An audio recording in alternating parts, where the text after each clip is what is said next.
Have you ever discovered something that wasn't meant for you, but once you saw it, you couldn't look away? Because what I'm about to share isn't just a letter, it's a confession, a truth buried for years beneath silence and dust. And when I say it changed everything, I mean everything. Family, identity, love, even the past itself. I never expected to find anything. I wasn't searching. I was just cleaning up the room after she passed.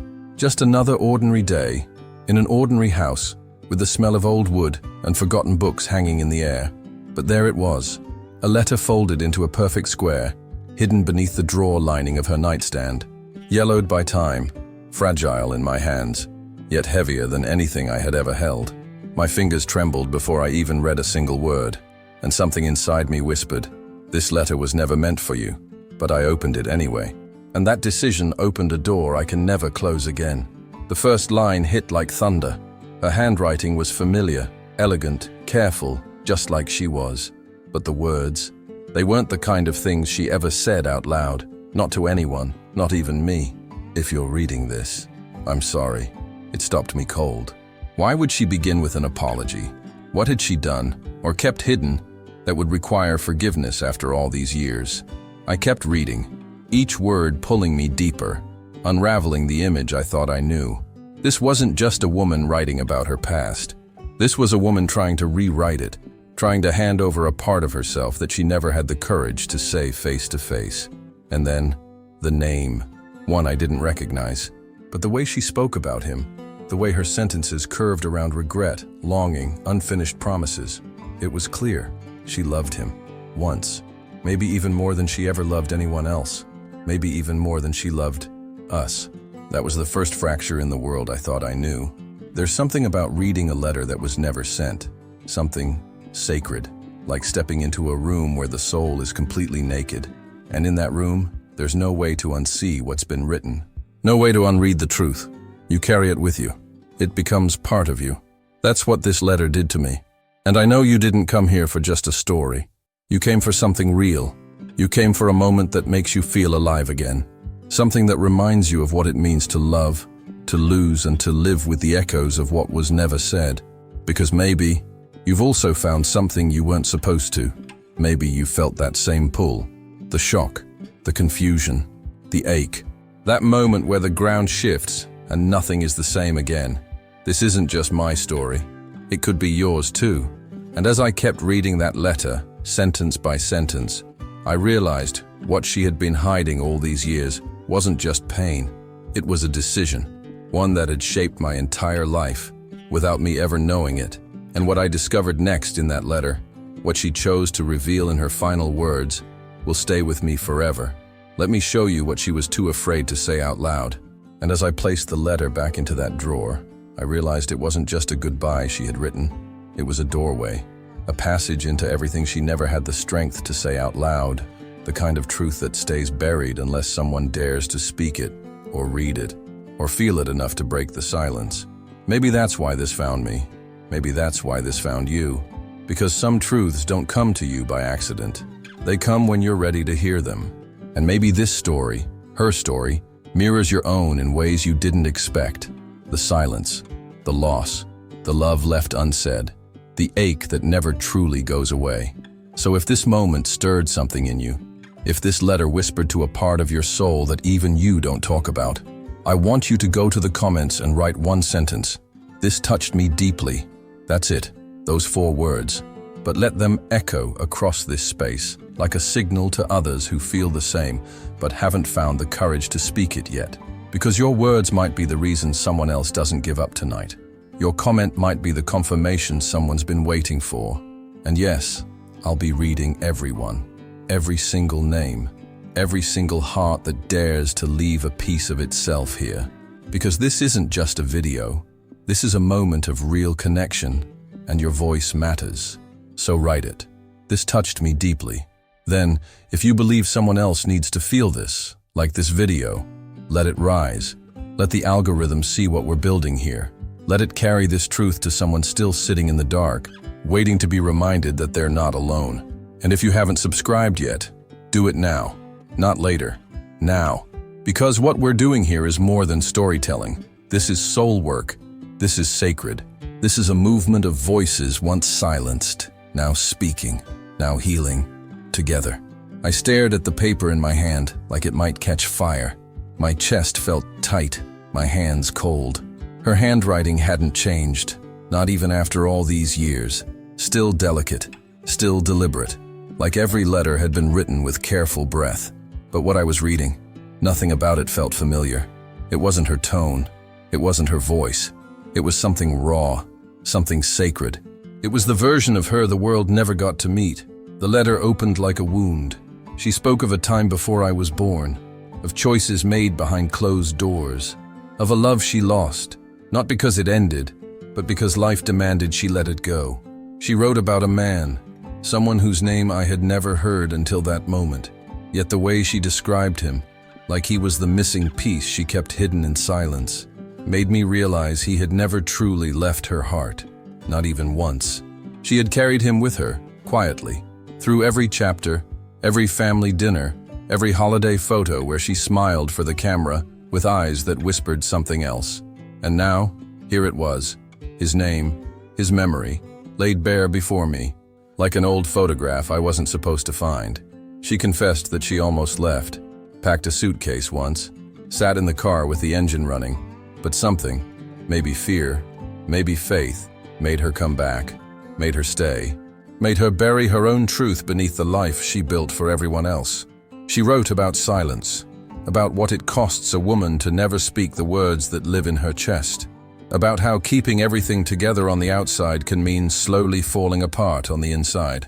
She wrote about waking up next to someone and still feeling alone, about smiling when all she wanted was to scream, about praying every night that she had made the right choice.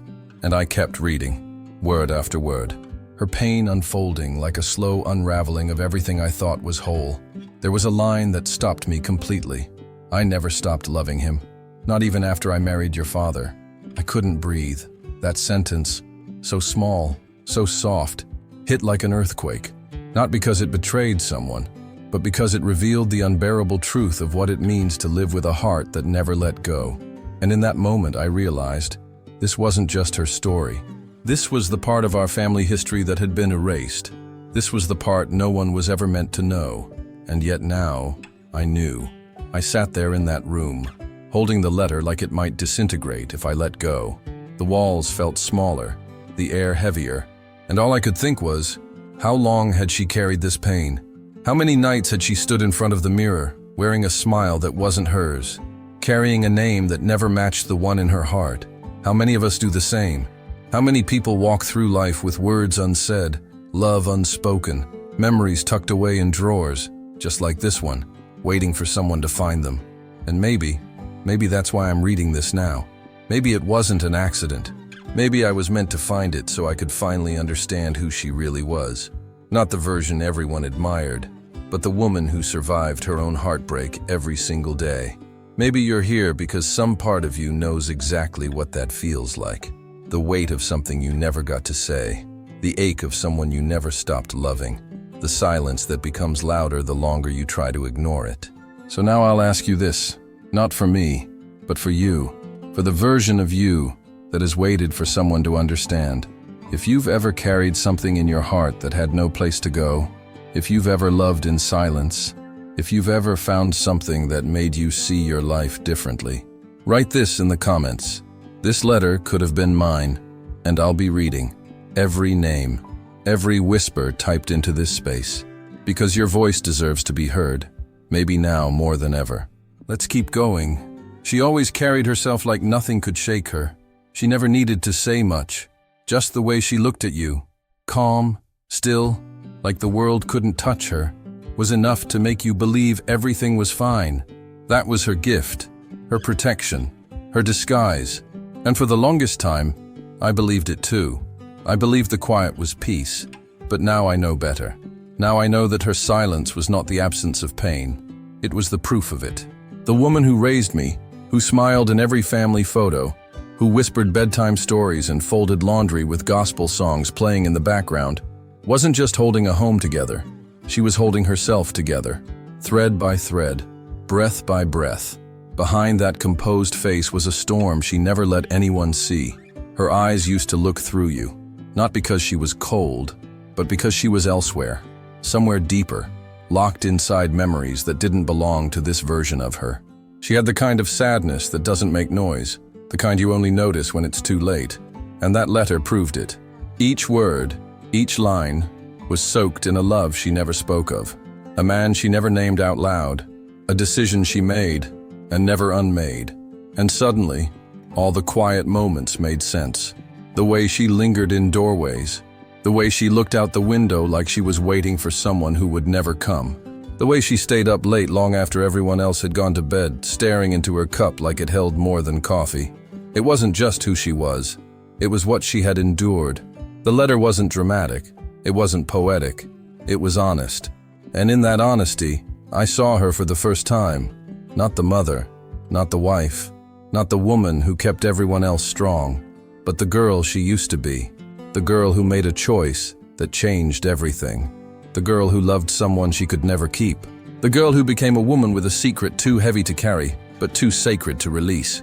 How many times had she sat across from me, holding that story behind her smile? How many times had she wanted to say, "There's something you don't know about me," but stopped herself because she thought I couldn't understand. Now I understand. And it breaks my heart that I never told her she didn't have to be strong all the time, that she didn't have to carry that alone, that I would have listened, that I would have seen her, truly seen her, not as the calm in the storm, but as the storm itself, beautiful, chaotic, full of stories and sorrows too large for words. It makes me think about all the women like her, walking through grocery stores, brushing their child's hair, answering emails, laughing at jokes, while hiding a version of themselves the world will never meet. Women who learn to perform stillness while holding back tidal waves of grief, longing, regret, love that had nowhere to land. Women who speak in kindness because their pain has no volume. Women who keep going, not because they're fearless, but because they were never given the luxury of falling apart. And maybe that's why this story found you. Because somewhere, you know a woman like that. Maybe you are her. Maybe you've been the strong one for too long. Maybe you've looked in the mirror and thought, no one really knows who I am. Maybe the silence you carry isn't peace, it's armor. I want you to know I see you. And if this letter, this story, reminded you of someone, or maybe even of yourself, I want to ask for something simple. Go to the comments and write just this: I've worn the silence too. Let that be the moment you stop hiding. Let that be the signal to someone else who's still pretending they're okay. We're still not done. She had loved someone, not quietly, not cautiously, but with the kind of love that roots itself in the soul, permanent, invisible, and unshakable. A love that stayed long after the person was gone. And the worst part? She never got to say goodbye. He vanished from her life, not because she stopped loving him, but because the world made it impossible for her to hold on to him. He left a space she never filled, not with years, not with words, not even with us. The letter was her only confession, her only brave moment with the truth, and it revealed everything. She waited for him, night after night. She waited by the phone, heart pacing in silence, hoping for a call that never came, hoping he'd remember her birthday, or Christmas, or just a Wednesday when the ache of missing her might outweigh the reasons he left. But nothing ever came, only silence. A silence that stretched into years, into a life built without him. She spent holidays performing smiles, singing carols and passing out gifts, while wondering what it would have been like if he had stayed, if he had known she still loved him, if he had read her letters, the ones she never sent. She spent decades building a home around a ghost, and then there was me, her child, the one she loved, raised, protected, and taught how to carry pain without naming it. I remember how she used to look at me sometimes, like I reminded her of someone. Like my laugh pulled a memory out of her. I always thought it was just affection, but now I see the weight behind her eyes. Every time she held my face, she was holding a question, one that she never had the courage or the permission to answer out loud. Because the man she wrote to, the one she never stopped loving, might have been my father. She never said it directly, but the letter danced around it. She spoke of timing, of choices made too late, of a goodbye that never felt real. She spoke of a life that should have been, and a child she always wished he had known. She wrote about the resemblance, about that smile, and the way he moved. And the more I read, the more my stomach dropped, the more the timelines blurred, the more her silence made sense. That letter wasn't just about love. It was about identity, about truth withheld for the sake of peace, about a secret that haunted her every time I asked about the past, every time I asked why she never dated anyone before Dad, every time I caught her staring at me with that distant look, the one I thought was tiredness but now know was heartbreak. It was never just a letter. It was the map to a question I never thought to ask. It was her unfinished truth, written with hands that had held too much, a lifetime of wondering, packed into a few fragile pages. And now I carry that truth too. I carry it in the way I look in the mirror, searching for signs of a man I may never meet. I carry it in the silence she left behind, in the ache I feel for her now, not because she lied, but because she loved too deeply to break what she built. There are people watching this right now who know exactly what that kind of silence feels like, who have lived with unanswered questions, who have wondered if they are the product of something more complicated, more painful, more beautiful than anyone ever told them. And maybe, just maybe, you're one of them. So if this story made your chest tighten, even a little, if you saw your own mother, your own face, your own questions reflected in this letter, I ask you to go to the comments and write, "I understand her." Let that be your voice. Let that be the space where her story, and maybe yours, finally breathes. We're not done yet. After I read it, I couldn't breathe. I didn't cry. I didn't speak. I just sat there, still, hollow, like the air had been sucked out of the room. The weight of those pages felt like 1,000 bricks pressing into my chest, not because the words were cruel, but because they were too human, too real. They opened a wound I didn't even know I had. And in that moment, I understood something I had never allowed myself to see. My mother was not who I thought she was. She was more. So much more. I wanted to put it away and pretend I hadn't read it. Pretend the ink didn't leave fingerprints on my soul. But once you know, you can't unknow. Once you feel it, it becomes part of you. I folded the letter with shaking hands, careful not to crease it the wrong way, like it was sacred scripture. I placed it back in the drawer, the same drawer where she had hidden it. And in doing so, I wasn't just putting the paper away. I was putting the truth back in its cage, just like she did. But the silence didn't stay locked. It followed me. It clung to me. That silence between us, all those years, it was never just silence. It was something else. A message, a code, a soft, wordless cry she hoped I'd one day hear. And now, I have, and I can't stop hearing it. She didn't need me to forgive her. She needed me to understand her. And I do. I understand that sometimes we carry pain not because we want to, but because there's no one else to hold it. I understand that some stories stay buried, not because they don't matter, but because they matter too much. And now that I've seen behind her silence, I realize how heavy that story must have been for her. The daily act of pretending it never happened. The fear that telling it might break everything. The knowledge that she could never unwrite what had been written into her heart. And so now I carry it. Not just the words she left behind, but the ache, the confusion, the guilt of not knowing sooner. The questions I never asked. The comfort I never gave. The arms I never opened because I thought she didn't need them. Because she made it look easy. She made pain look quiet. But pain isn't quiet. It just waits. And now it waits inside of me. I carry it in my thoughts, in the way I remember her voice, in the way I replay conversations and wonder what she was really saying underneath the surface. I carry it in the pauses, in the silences that I now realize were never empty.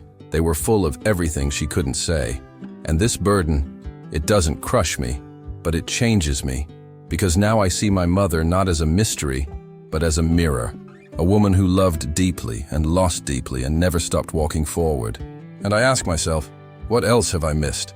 Who else in my life is smiling while silently bleeding? What words are left unsaid between me and the people I love? What stories are sitting in drawers, waiting to be found? This letter, her letter, didn't just reveal her pain. It revealed my inheritance, not of money or property, but of memory, of silence, of a burden passed from one soul to another. Not out of malice, but out of love that didn't know where else to go. And maybe you felt that too. Maybe someone you love left you something unspoken. A letter, a look, A sentence, half said at the edge of a conversation. Maybe you carry more than you realize. And maybe, just maybe, this moment, this story, is bringing it all to the surface. If it is, if your heart feels heavier after hearing this, not because you're broken, but because you remember, I want to ask you to go to the comments, not with an explanation, just with these words. I carry it now too. And I'll know exactly what you mean. We're not finished yet. I never got to ask her why, not once. I never sat across from her with trembling hands and said, "Tell me what really happened." I never whispered, "It's okay. You can say it now. I'm ready to hear it." I never looked her in the eyes and said the words she deserved to hear. "I forgive you." Not because she asked for it, but because maybe she was too afraid to ask. Or maybe, just maybe, this letter was her way of asking. A silent prayer in ink, her final attempt at making peace. And I missed it. Now that she's gone, that drawer is the only conversation we'll ever have. Those few pages are all I have left of her truth. A truth she carried for decades like a second heartbeat. A truth she folded, hid, and waited for someone to find. And maybe she always knew it would be me. Maybe she believed that one day, I'd be strong enough to hold the parts of her she couldn't show anyone else. But it doesn't end there. Because that wasn't the only letter. Tucked beneath the first one, almost hidden between the layers of old journals and forgotten envelopes, was another. This one was different. The paper was thinner, more worn. The handwriting wasn't trembling. It was urgent. Faster, less composed. Like she wrote it in a rush. Like the words had been bottled up for too long and finally spilled out. And this second letter, it wasn't addressed to me. It was for someone else. And what it says? I'm still trying to understand. I'm still trying to breathe through the weight of it. Because it doesn't just talk about love or regret. It talks about something she never mentioned in all her years with us. A season of her life she completely erased. A chapter no one knew existed. She disappeared once. For 6 months. Everyone thought she was traveling, or grieving, or just taking space to heal. That's what she said. That's what we were told. But this second letter, it says something else entirely. It suggests that where she went and who she saw could change everything I thought I knew about those months, about our family, about the timeline of events we've held onto like truth. And maybe it wasn't just a disappearance. Maybe it was a return to something unfinished. And now, after reading these 2 letters, after holding her hidden story in my hands, I'm starting to wonder how many pieces of her life I never really knew. How many silences weren't just silences. How many smiles were worn like armor. How many moments I overlooked, thinking they were ordinary, when in truth they were sacred clues. It makes me look differently at everything. At her old photos, at her worn-out Bible, at the way she used to hum when she cooked. Was that a song from her past? Was she singing to him? Was she still writing letters in her mind, even as she lived her days among us? And it makes me think of you. Because maybe that's why you're still here. Maybe you're watching because something about this story, this hidden grief, this unsaid truth, speaks to something in you. Maybe you've lost someone without ever really knowing them. Maybe you've carried questions that have no safe place to land. Maybe you're still waiting for your own version of that drawer to open. And maybe this space, right here, is the place where that healing begins. Not with answers, but with presence. With a quiet community of people who are finally ready to stop pretending, to speak what was buried, to breathe through the weight of emotional inheritance passed down through silence. I want you to stay with me, because this story, it's not done yet. The next video, I'll open that second letter. I'll read every word, and together, we'll try to understand what really happened during those 6 months she disappeared, why she left, who she found, and what she left behind that no one ever dared to speak about. But for now, if you're still here, if your chest feels tight, if your heart is still processing what we've uncovered together, go to the comments and write just this: I'm still here. No explanation, no summary, just those 3 words. So I know you stayed. So I know you felt it. So I know we're in this together. This is not the end, and neither is her story. And if something in you shifted while watching this, if something unspoken inside you finally found a place to breathe, then don't leave quietly. Subscribe now, because what we're building here isn't just a channel. It's a sanctuary for the unsaid, for the unfinished, for every soul carrying a letter that was never sent. If you made it all the way to the end, I want to know you stayed. Go to the comments and write, "Some truths live in silence." Those 5 words. Let them echo in this space. Let them mark you as someone who doesn't just consume stories, you carry them. And if this story touched you in any way, click the like button, not just for me, for her, for every woman whose truth was buried beneath her own strength. Your like tells the algorithm that this story matters, that these voices deserve to be heard. Now, don't stop here. The next chapter is already waiting. He wrote this letter on his deathbed, but it arrived too late. Click on it now. It's already on your screen, because some letters don't just reveal secrets. They rewrite everything. We continue.